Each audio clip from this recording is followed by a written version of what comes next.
नाजरीन अस्सलाम वालेकुम। IAD टुडे के खबरनामे में आपका खैर मकदम करते हैं। आइए बढ़ते हैं तफसीलात की तरफ। विजयनगर कॉलोनी में अखिलती अकामती स्कूल के 32 तलबा को समेत ग़िज़ा के सबब नीलेफर हॉस्पिटल से रुजू करना पड़ा। बताया जाता कि कल रात हॉस्टल में खाने के बाद तलबा सो गए, लेकिन आज सुबह जब उठे तो उन्होंने मतली और खाई के अलावा डायरिया की शिकायत की। उन्हें फौरी दवाखाना ले जाया गया, जहाँ उनका इलाज जारी है। अखिलती अकामती स्कूल में इससे पहले भी ऐसे वाक़यात पेश आए और मौके में अखिलती बहबूद ने तहकीकात करवाने का बहाना बनाकर इन सारे मामलात को रफा दफा कर दिया। बिलउमूम अकामती स्कूल को नाकिस ग़िज़ा और सड़ी गली बिलउमूम अकामती स्कूलों को नाकिस और सड़ी गली ग़िज़ा की फराहमी के सबब ऐसे वाक़यात पेश आते हैं। दूसरी तरफ टिमरिस के जिम्मेदार हर दिन अकामती स्कूलों में अच्छी सहूलतों की फराहमी का दावा करते हुए थकते नहीं हैं। औलिया तलबा ने भी टिमरिस के जिम्मेदारों पर लापरवाही का इल्ज़ाम आयद किया और सारे मामले की तहकीकात करते हुए टिमरिस के जिम्मेदारों को मुअत्तल करने का मुतालबा किया। तेलंगाना माइनॉरिटी रेजिडेंशियल स्कूल जो विजयनगर कॉलोनी में चल रहा है नाम कॉन्स्टिट्यूंसी में आज मॉर्निंग एक कंप्लेंट आई। इसके बच्चों के पेट में दर्द होकर वॉमिट और लूज मोशन होना शुरू हो गया। इमीडिएट जैसे ये मालूम हुआ, मैं हमारे एरिया के कारपेंटर जनाब वसीम साहब को भिजाया। वहाँ से पूरे बच्चों को जो बच्चे कंप्लेंट करे थे सबको नीलोफर हॉस्पिटल शिफ्ट किया गया। टोटल 33 बॉयज़ है, एज 10 to 12 ईयर्स के बीच की एज है। उन लोगों को नीलोफर हॉस्पिटल में लाके एडमिट कराया गया। इनका कंप्लेंट यही है कि इनको और मोशंस हो रहे हैं, जिसके लिए तो मैं हुकूमत तेलंगाना से और ख़ासतौर से सेक्रेटरी माइनॉरिटी रेजिडेंशियल स्कूल से ये ख्वाहिश करता हूँ और दरख्वास्त करता हूँ कि ये किस लिए हुआ था, क्यों हुआ था, इसकी पूरी डिटेल इंक्वायरी होनी चाहिए। अगर बच्चे घर अपना छोड़ के आके अगर रेजिडेंशियल स्कूल में पढ़ रहे हैं जो हुकूमत तेलंगाना पढ़ाना चाहती है, तो वैसे टाइम के ऊपर अगर हमारी नेग्लिजेंसी अगर होंगी, आज 33 बच्चों को अगर ये प्रॉब्लम हुआ, ठीक है तमाम के तमाम बच्चे आउट ऑफ डेंजर है, बड़ी अच्छी बात है। चूँकि सुप्रिटेंडेंट यहाँ के हॉस्पिटल और हॉस्पिटल की पूरी डॉक्टर्स की टीम स्पेशल केयर कर रही है, बेशक सही है। 36 आवर्स ऑब्जर्वेशन में रखेंगे, उसके बाद में वो बच्चों को वापस डिस्चार्ज करेंगे। मगर ये किस लिए हुआ, इसकी प्रॉपर इंक्वायरी होनी चाहिए। और ख़ास तौर से अगर फ़र्ज़ करिए इसके अंदर अगर कोई सप्लायर की गलती है फूड के अंदर, जो भी उन्हें रॉ मटेरियल समझता हूँ कि यहाँ पे ये चीज़ गलत है। आज पूरे का पूरा छोटे से छोटा आदमी हो या बड़े से बड़ा आदमी हो, आज वो प्रेफर कर रहा है प्योर मिनरल वाटर के लिए। काफ़ी आजू बाजू RO प्लांट लगे हुए हैं, और यहाँ नहीं तो तेलंगाना माइनॉरिटी स्कूल के अंदर हर स्कूल में एक RO प्लांट लगा सकते हैं, अदरवाइज बबल टॉप से कर पानी पिला सकते हैं। इसके लिए मैं ख़ास तवज्जो दे रहा हूँ। मैं अभी स्कूल का इंस्पेक्शन करने जा रहा हूँ और हॉस्टल में जहाँ पर बच्चे रह रहे हैं वो भी इंस्पेक्शन करूँगा। उसके बाद ज़रूर मैं जो भी जिम्मेदार हैं उनसे बात करके अगर इसमें कोई गिल्टी है तो उस पर एक्शन ज़रूर लिया जाएगा। మా దగ్గర ఇవాళ పొద్దున 30 మంది పిల్లలు తెలంగాణ మైనారిటీ రెసిడెన్షియల్ స్కూల్ నుంచి రిఫర్ చేయబడ్డారు. వాళ్ళు ఏంటంటే ఫుడ్ పాయిజనింగ్తో అడ్మిట్ అయ్యారు, వామిటింగ్స్ అండ్ సివియర్ పెయిన్ అబ్డమిన్తో అడ్మిట్ అయ్యారు. అరౌండ్ 10 to 12 ఇయర్స్ ఏజ్ పిల్లలు వీళ్ళు రెసిడెన్షియల్ హాస్టల్ స్కూల్లో ఉంటారు. వీళ్ళు నిన్న మధ్యాహ్నం ఫుడ్ అక్కడ తీసుకున్నారు. అయితే ఫుడ్ కూడా హాస్టల్లోనే తిన్నారు. వాళ్ళు తిన్నాక ఇమీడియట్గా ఇవాళ మార్నింగ్ మా దగ్గర వామిటింగ్స్ అండ్ కడుపు నొప్పితో పెయిన్ అబ్డమిన్తో అడ్మిట్ అయ్యారు. వీళ్ళంతా పెద్ద పిల్లలు, అరౌండ్ 10 to 12, 13 ఇయర్స్ మంది పిల్లలు. ఇప్పటికి 30 మంది పిల్లలు మా దగ్గర అడ్మిట్ అయ్యారు. అయితే మేము స్పెషల్ వార్డ్లోనే పెట్టినాము, వాళ్ళని అబ్జర్వేషన్ కింద పెట్టినాము. ఇప్పుడైతే గ్లూకోజ్ స్టార్ట్ పెట్టినాము. తర్వాత antibiotics and pain killers, pain తగ్గడానికి కూడా సిమ్టమాటిక్ ట్రీట్మెంట్ ఇస్తున్నాము. ఇప్పుడు వరకు ట్రీట్మెంట్ జరుగుతుంది. ఇంకా అబ్జర్వేషన్లో పెట్టాం. 24 అవర్స్ అబ్జర్వేషన్లో పెట్టి రౌండ్ ద క్లాక్ డాక్టర్స్ కానీ నర్సెస్ కానీ మెడిసిన్స్ కానీ అన్ని సౌకర్యాలు ఉన్నాయి. మేము స్పెషల్ వార్డులోనే ఈ పిల్లలందరినీ ట్రీట్ చేస్తున్నాము. సార్ ఎక్కడ, ఏ ప్రాంతం? వీళ్ళు Telangana minority residential school Asif Nagar నుంచి వచ్చారు. ఆసిఫ్ నగర్ నుంచి వీళ్ళు పొద్దున 7:45 నుంచి అడ్మిట్ అయ్యారు. ఇప్పటికి దగ్గర దగ్గర ఒక 30 మంది పిల్లలు అడ్మిట్ అయ్యారు. ఇప్పుడైతే స్టేబుల్గానే ఉన్నారు. ఏంటంటే ఈ ఫుడ్ పాయిజనింగ్ కేసులో ఒక 24 hours అబ్జర్వ్ చేయాలి. ఎందుకంటే టాక్సిన్ ఎలా ఉంటుందో లోపల దాన్ని బట్టి వాళ్ళ సిమ్టమ్స్ ఉంటాయి. యూజువల్గా ఏంటంటే body tries to clear the toxins in 24 to 48 hours. So ఒక 24 hours అబ్జర్వేషన్లో పెట్టారు. साबिक chief minister YS Rajasekhar Reddy की 70वीं यौम पैदाइश के मौके पर आज उन्हें जबरदस्त खराज अकीदत पेश किया गया। YSR घाट पुली मंदला में एक खुसूसी दुआया इज्तिमा भी मुनक्किद हुआ, जिसमें chief minister YS Jaganmohan Reddy, उनकी अहलिया वालिदा विजय अम्मा और दूसरे अरकान खानदान के अलावा रियासती वज़रा और अरकान असेंबली की बड़ी तादाद मौजूद थी। यहाँ ये बताना जरूरी होगा कि राजशेखर रेड्डी जो 2004 से 2009 तक मुत्तहिदा आंध्र प्रदेश के चीफ मिनिस्टर रहे हैं, 2 सितंबर 2009 को हेलीकॉप्टर के एक हादसे में हलाक हो गए। उनके नाम से कायम YSR कांग्रेस को अब पहली बार आंध्र प्रदेश में इख्तिदार मिला है। सियासत में सब बेवफा और एहसान फरामोश नहीं होते, कुछ एहसानों के तले दबे हुए होते हैं। चुनाचे आज भी कई कांग्रेसी कायदीन ने साबिक chief minister YS Rajasekhar Reddy को याद रखा है। उनकी 70वीं सालगिरह के मौके पर तेलंगाना कांग्रेस के कायदीन और कारकुनों ने उन्हें जबरदस्त श्रद्धांजलि अर्पित की। पंजागुट्टे पर नस्ब किए गए उनके खद्दे-आवर मुजस्समे की बकसरत गुलपोशी की गई। इस मौके पर राजशेखर रेड्डी काबीना के साबिक रुफ़ा रघुवीर रेड्डी, सदर आंध्र प्रदेश कांग्रेस कमेटी पुन्नाला लक्ष्मయ్య, मोहम्मद शब्बीर अली, साबिक रुकन पार्लियामेंट अंजन कुमार यादव और दूसरे भी मौजूद थे। డాక్టర్ వైఎస్ రాజశేఖర రెడ్డి గారి జన్మదిన వేడుకలు ఈరోజు యావత్ ఆంధ్ర రాష్ట్రంలో ఘనంగా జరుపుకుంటున్నాను. ఆ మహానాయకుడు నా భూతో నా భవిష్యత్తు అన్న రీతిలో ఈరోజు ఆయన జ్ఞాపకాలు, ఆయన చేసిన పథకాలను కూడా యావత్ తెలుగు రాష్ట్రాలలో ప్రజలు ఇయ్యాలని కూడా జ్ఞాపకం చేసుకుంటా ఉన్నారు. ఆయన సీఎం నిధి ద్వారా, సీఎం రిలీఫ్ ఫండ్ ద్వారా కోట్లాది రూపాయలు గుండెపోటు వచ్చిన వారు కానీ, ఇతరత్ర ఆరోగ్య కారణాల వల్ల వచ్చిన వారికి నిరంతరం ప్రజలతో మమేకై నిరంతరం ఉదయమే ప్రజలతో దర్బారు ఏర్పాటు చేసి ప్రజలను కలిసే మహానాయకుడు. ఆ నాయకుడు లేని లోటు ఈ జన్మకు తీరని లోటు. जब तक सूरज चांद रहेगा వైఎస్ఆర్ का नाम रहेगा। వైఎస్ఆర్ వారి ఈరోజు బడుగు బలహీన వారు అన్ని అట్టడుకున్న ప్రజానీకం కూడా అందరూ కూడా నిరంతరం ఆయన జ్ఞాపకం చేస్తూ ఉన్నారు. ఈరోజు ఆంధ్రప్రదేశ్లో, తెలంగాణలో అందరూ కూడా వైఎస్ఆర్ జన్మదిన వేడుకలను ఘనంగా జరుపుకుంటారు. మరపురాని మరిచిపోలేని మహామనిషి డాక్టర్ వైఎస్ రాజశేఖర రెడ్డి గారు ఈరోజు ప్రతి తెలుగువాడి గుండెల్లో కూడా భద్రంగా దాచుకున్నారు. ఆ మహనీయుడు ఒక ప్రభుత్వం ఫలాలు ప్రతి పేదవాడికి ఏ విధంగా అందించాలో ఇందిరాగాంధీ గారి స్ఫూర్తితో 16 అణాల దాన్ని అమలుపరిచినటువంటి మహనీయుడు. ఈరోజు 70వ జయంతిని జరుపుకుంటా ఉన్నాం. 10 సంవత్సరాల కింద మనందరికీ దూరమైనారు. కాంగ్రెస్ పార్టీ ఎప్పుడు కూడా డాక్టర్ వైఎస్ రాజశేఖర రెడ్డి గారి ఆశయ సాధన కోసం 2 రాష్ట్రాల్లో కూడా కృషి చేస్తుంది. అతని ఆత్మకు శాంతి కలగాలంటే అతని ఆశయ సాధన లక్ష్యంగానే మేము పనిచేస్తాం.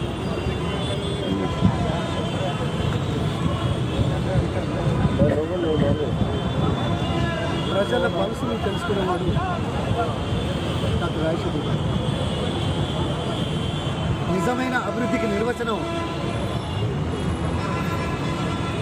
ఆనాడే పునాదులు వేసి దేశంలో, రాష్ట్రంలో అత్యధిక శాతం వ్యవసాయం మీద ఆధారపడి ఉన్న రంగానికి అభివృద్ధి చెందకపోతే అభివృద్ధికి అర్థం లేదనే నగ్న సత్యాన్ని వివరించి తదనుగుణంగా నిర్ణయాలు తీసుకున్న వ్యక్తి మహానుభావుడు. ఆ కోణంలోనే అనేక విషయాలు, ఉచిత విద్యుత్తే కానివ్వండి, మిగతా విషయాలే కానివ్వండి, తక్కువ వడ్డీ రేట్లకు కానివ్వండి, భాగస్వామ్యులను చేసేంత వరకు ప్రజల ప్రయోజనాలను కాపాడడం కోసం సమానత్వ కోణంలో ఆలోచించి భాగస్వాములు చేసిన విషయం ఇక్కడ గమనించాల్సిన విషయం. శాశ్వత ప్రాతిపదికన రాష్ట్రంలో 1975లో బచావతవాడు వచ్చిన నేపథ్యం నుంచి కూడా తీసుకున్నటువంటి నిర్ణయాలు తీసుకుని ఇతర రాష్ట్రాల నుంచి జల వివాదాలు శాశ్వత ప్రాతిపదికన రాకుండా మన రాష్ట్రంలో వాడుకోవడానికి చేసిన పునాదులే జలయజ్ఞ కార్యక్రమాలు అనేది మనం గుర్తుంచుకోవాల్సి ఉంది. ఇవి ఈనాటి పాలకులకు స్ఫూర్తినిస్తున్నాయి, మరింత కోణంలో ఆలోచించడానికి చేస్తున్నారు. కానీ ఎన్నికల ప్రచారంలో భాగంగానే మాత్రమే కానీ కంటి తుడుపు చర్యలే కానీ నిజమైన అభివృద్ధికి నిజమైన పునాదికి రైతులు రాజేసే విషయంలో ఇంకా చాలా వెనుకబడి ఉన్నారనే విషయం వారు వేసిన పునాదుల మీద ఈ స్ఫూర్తితో మరింత పెద్ద ఎత్తున తీసుకోవాల్సిన అవసరం ఉంది. డాక్టర్ వైఎస్ రాజశేఖర రెడ్డి గారి జన్మదినం చాలా ఘనంగా కేవలం మేము తెలంగాణ కాకుండా యావత్ భారతదేశంలో ఆయన అభిమానులు ఎక్కడ ఉన్నా వాళ్ళు అందరూ కూడా బర్త్డే జరుపుకుంటున్నారు. మరి ముఖ్యంగా ఇవాళ మార్నింగ్ కూడా ఫోన్లు వచ్చినాయి. గ్రామాల్లో మహిళలు ఈ ఆరోగ్యశారి కార్యక్రమంలో కానీ, రైతులు కానీ, ముస్లిమ్స్ కానీ, మరి విద్యార్థులు కానీ, విద్యార్థుల్లో ఎస్సీ ఎస్టీ బీసీ మైనార్టీ కాకుండా ఎకనామికల్ బ్యాక్వర్డ్ అలాంటి విద్యార్థులకు స్కాలర్షిప్ కానీ ఇవన్నీ విషయాలు చూస్తూ ఉంటే రాజశేఖర రెడ్డి గారు విజనరీ ముఖ్యమంత్రిగా ఆయన ప్రవేశపెట్టిన రాజు ఆరోగ్యశ్రీ ఇవాళ ప్రపంచంలో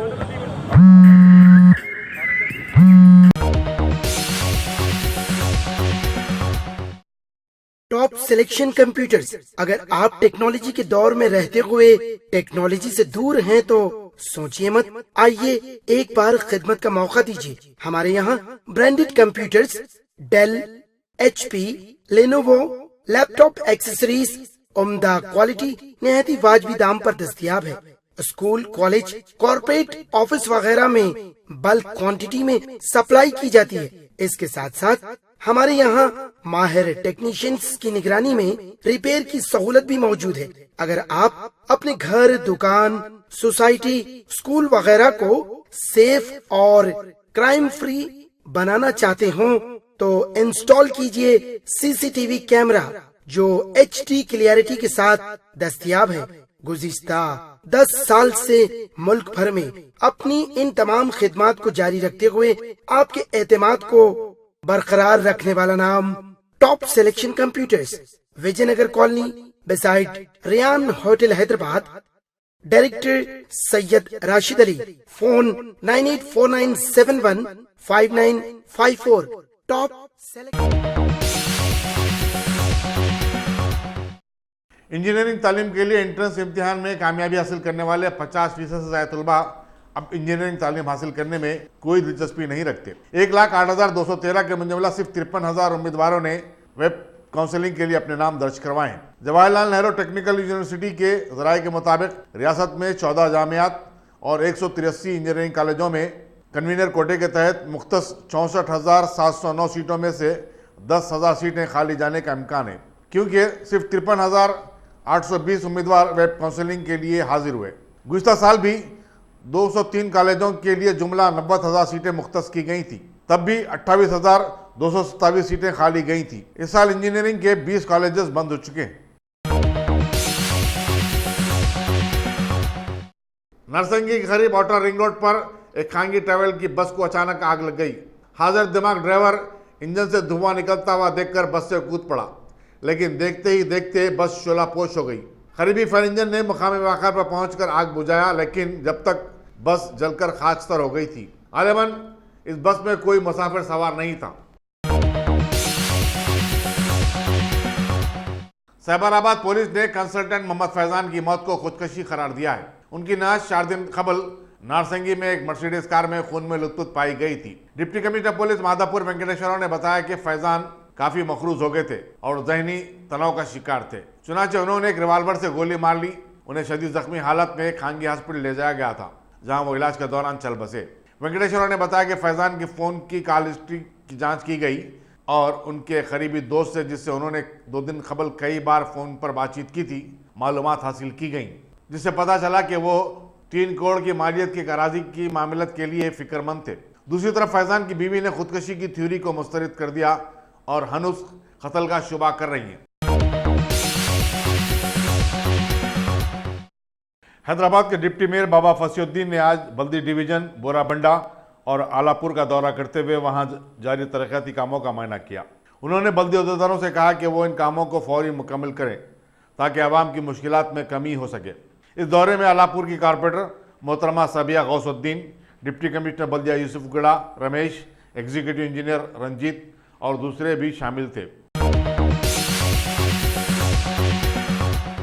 कारवान के मजलिस रुकन असम्बली कौसर मोहिउद्दीन ने आज जोनल कमिश्नर मुशर्रफ फारूकी के इजलास पर हल्के के बल्दी मसाइल पर एक जायजा इजलास मुनक्किद किया और निज़ाम कॉलोनी में बॉक्स टाइप ड्रेन की तनसीब, अलकापुर में नाले की सफाई, नाखस्ता सड़कों की दुरुस्तगी, डेयरी फार्म्स और आवारा कुत्तों की कसरत, LED लाइट्स की तब्दीली और निगहदाश्त जैसे उमूर पर तफसीली तबादला ख्याल किया और इन तमाम की आजलाना तकमील की जरूरत पर भी जोर दिया।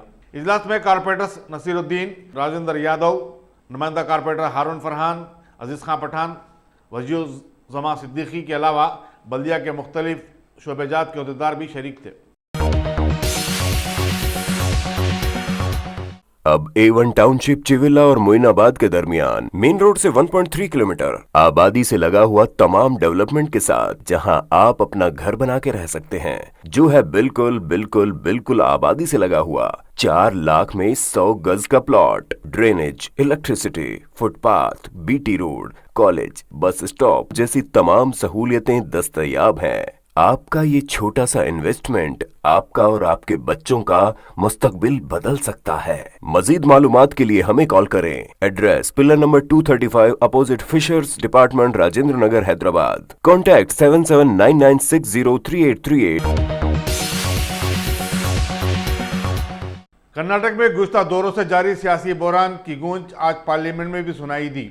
लोकसभा में कांग्रेस के लीडर अधीर रंजन चौधरी ने इल्ज़ाम आयद किया कि बीजेपी इनहराफ की सियासत को बढ़ावा दे रही है और इस तरह एक मुंतखबा अवामी हुकूमत को गिराने की साजिश की जा रही है। उन्होंने कहा कि राजभवन में गवर्नर से मुलाकात के बाद कांग्रेस और जनता दल इसके 11 अरकान असम्बली को फौरी तौर पर खुसूसी तैयारी के जरिए बम्बई पहुंचा दिया गया। महाराष्ट्र की हुकूमत उनकी खातिर व तवाज़ो कर रही है। चौधरी ने कहा कि पार्लियामेंट में 309 सीटें हासिल करने और कई रियासतों में इख्तियार हासिल करने के बाद भी बीजेपी का पेट नहीं भरा है।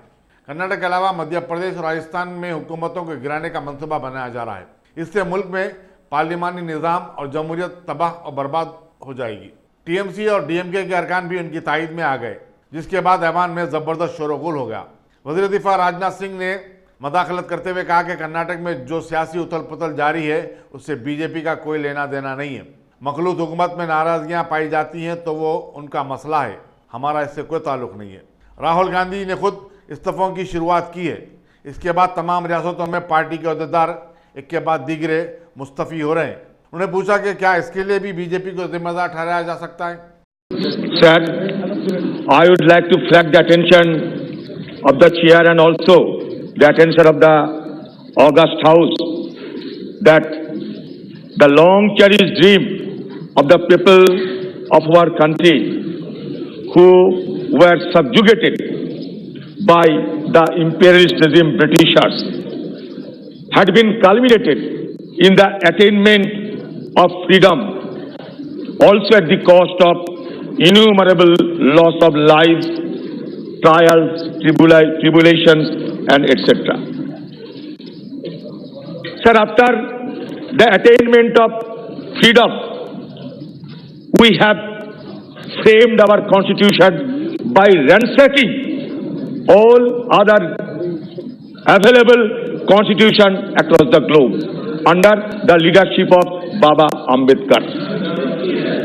Sir, in order to perpetuate the freedom of our country, we also exhausted all our endeavor to bolster and consolidate the democratic institution and preferred the parliamentary democracy.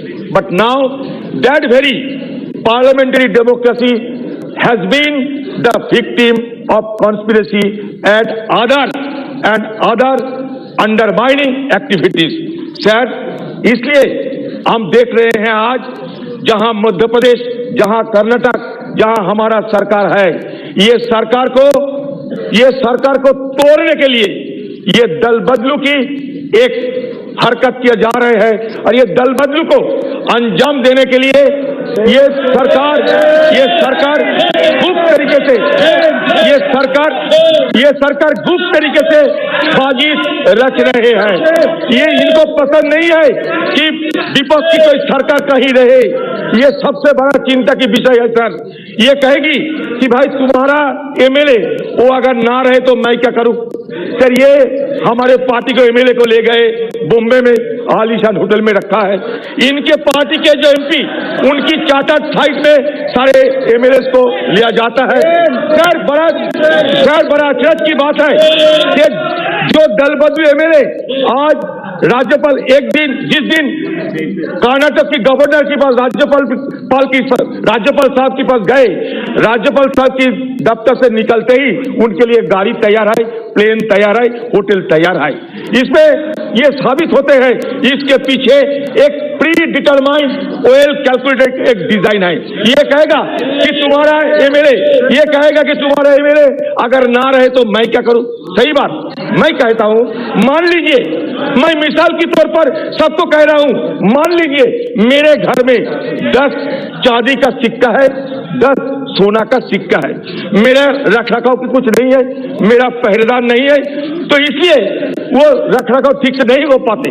तो इसका मतलब ये नहीं कि चोर आएगा, एक मिनट, इसका मतलब ये नहीं कि चोर आएगा और वो सिक्का चांदी का सोना के लेके चला जाएगा। ये क्या वाजिब है कि हमारा घर में हम कुछ रख दे और चोर आके लूट के ले जाए। ये क्या वाजिब होगा। इसलिए मैं कहता हूं कि ये सरकार ये कहते हैं कि हम लोकतंत्र को मानते हैं, लेकिन ये लोकतंत्र को धज्जियां उड़ा रहे हैं, लोकतंत्र की धज्जियां उड़ा रहे हैं। आपके पार्टी के एमपी उनके फ्लाइट पे आप उड़ा के ले जा रहे हैं मुंबई में। ये वजह क्या है ये सब जानते हैं। आप कहते हैं कि आप 303 एमपी जीत चुके हैं, लेकिन आपका पेट नहीं भरा है, इसलिए आपका पेट और कश्मीरी गेट बराबर हो गए हैं। आप हिंदुस्तान को लोकतंत्र को 1985 में इसलिए हमारे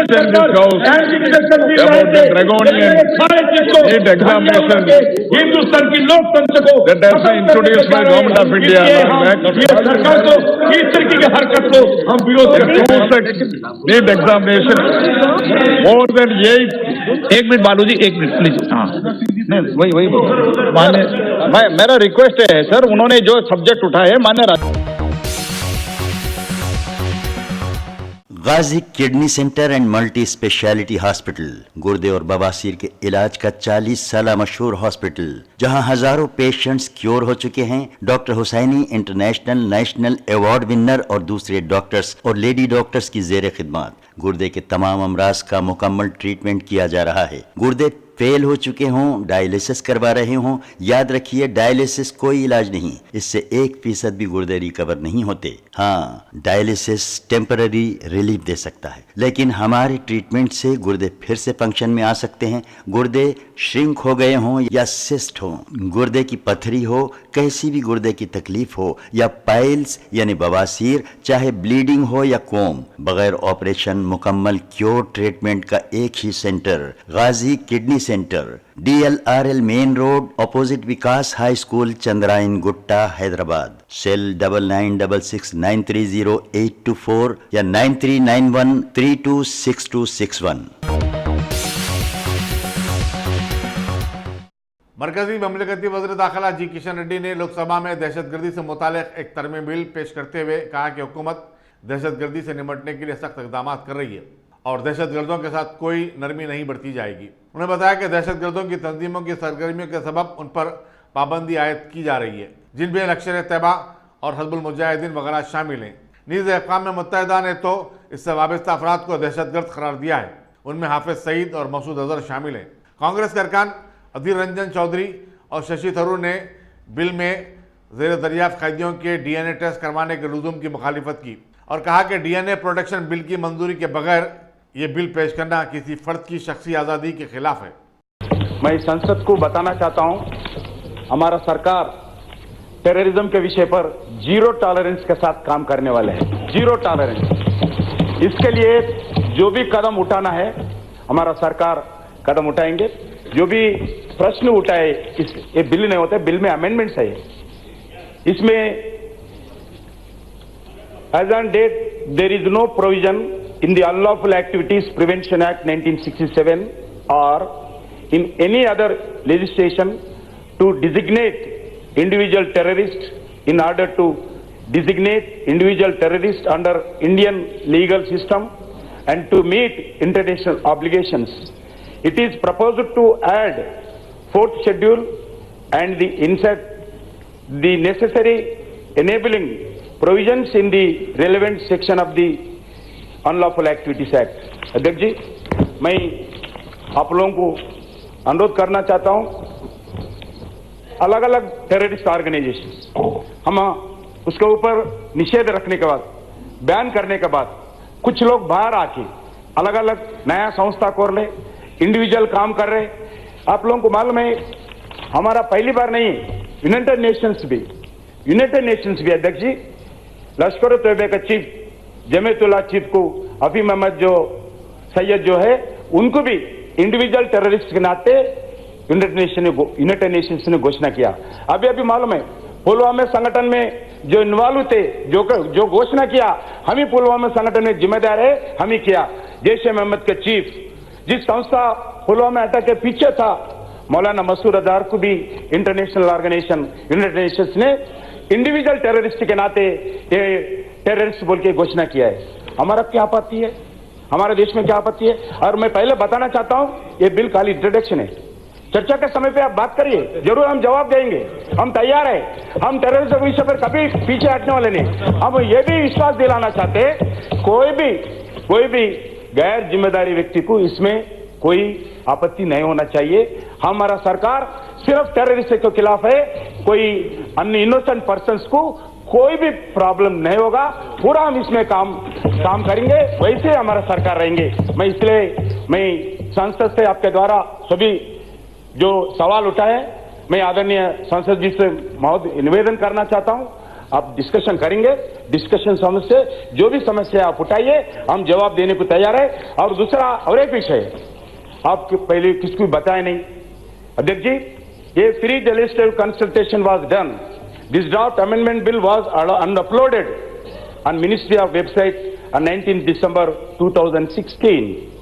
The suggestions received have been duly considered and examined.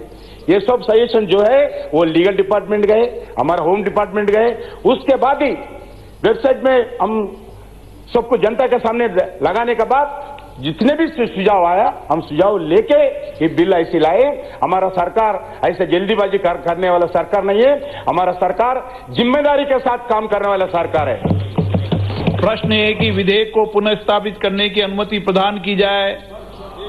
माननीय गृह मंत्री जी, वो वापिस लेना है तो मौका दीजिए, इसमें इनका विरोध रिकॉर्ड पर अच्छा नहीं रहे। माननीय सदस्य वापस लेना चाहते हैं? नहीं। प्रश्न ये है कि विधेयक को पुनः स्थापित, आपको मौका दे दिया था। प्रश्न ये है कि विधेयक को पुनः स्थापित करने की अनुमति प्रदान की जाए। जो सदस्य इसके पक्ष में हाँ कहें, जो सदस्य विरोध में ना कहें। मेरे विचार में निर्णय हाँ वालों के पक्ष में हुआ है, हाँ वालों के पक्ष में है, अनुमति प्रदान की जाती है। मंत्री जी अब विधेयक को पुनः स्थापित कर सकते हैं। Sir, honourable speaker sir, I introduce the bill. Item number 15, Sri G. Kishan Reddy. Honorable Speaker, sir, I raise to move for leave to introduce a bill further to amend National Investigation Agency Act 2008. Listed again is the name of Cabinet Minister Honorable Sri Amit Shah Ji in today's list of business. अगर आपने हमारे channel को subscribe नहीं किया है तो आपको यहाँ सब्सक्राइब बटन दिख रहा है, उसे क्लिक करिए और सब्सक्राइब कीजिए और साथ ही साथ बेल आइकॉन को भी क्लिक करिएगा, जिससे कि आपको ताज़ा अपडेट मिलते रहें।